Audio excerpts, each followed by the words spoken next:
Pag nakalapag ka na sa buhangin dito sa Bagasbas Beach, mapapawaw ka sa ganda ng karagatan dito. Napakalawak.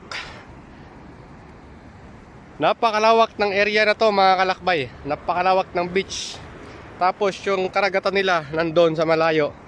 Ang ganda naman rito sa Bagasbas Beach dahil Camarines Norte mga kalakbay. Parang gusto ko rin tuloy maligo ah. You know? Ang ganda. Pinong-pino yung buhangin pero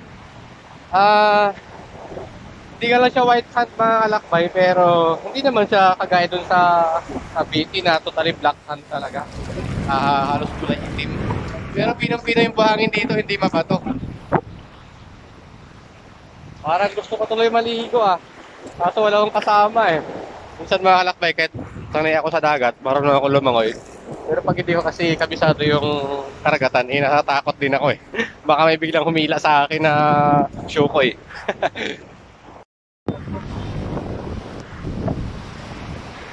Grabe, mamaha ka talaga dito sa sa Bagasbas Beach ng Daet Camarines Norte.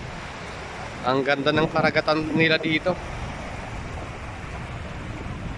Tapos yung alon katamtaman lang siya.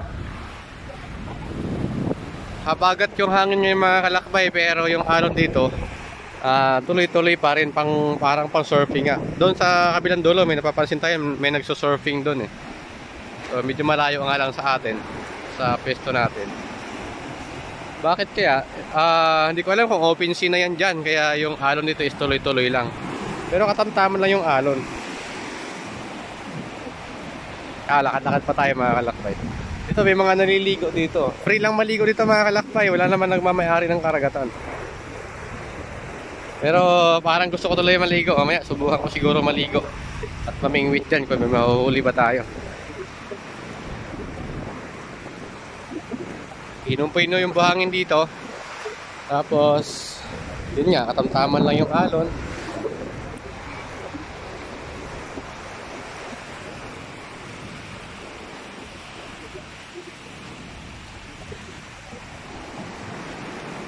Ganda oh, may design pa oh.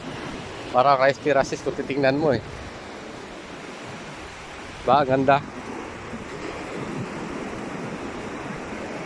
May nagsusurfing doon. Nagsusurfing o namimingwit. Subukan natin lapitan mga kalakbay.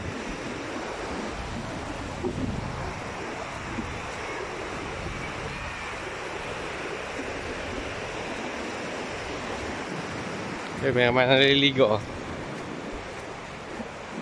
Family bonding.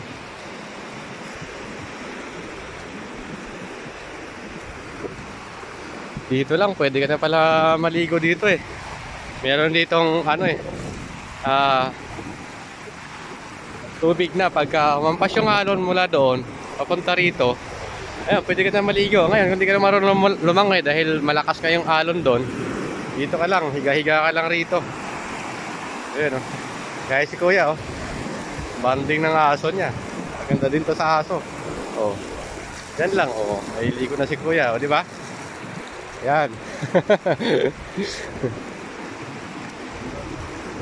Hindi talaga nawawala yung alon, no? Open sea na ba yan dyan? Kaya pala.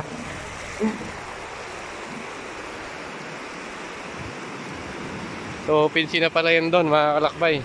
Kaya hindi nawawala yung alon. Parang kagaya sa Santa Ana, kagaya sa vlog natin, hindi rin nawawala yung alon.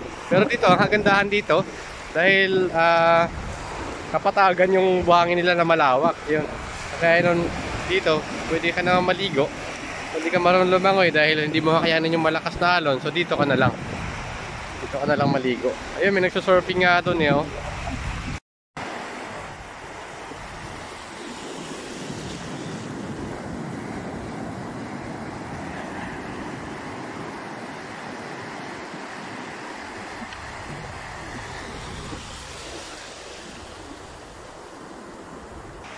Ayun, nagsusurfing no. Ganda ng surfboard ni kuya. So yun, dito mga kalakbay, may mga nagsusurfing nga dito. Mga kabataan, ang gagaling nila. Nilakad ko, napakalayo ko nung pumarada. Doon ako sa may kulay dilaw na bahay oh. hanggang dito. Kasi titinan nga natin kung anong meron dito. Ah, yun, ang galing ng bata. Di pa ako naka-experience ng ganyan mga kalakbay, magsusurf.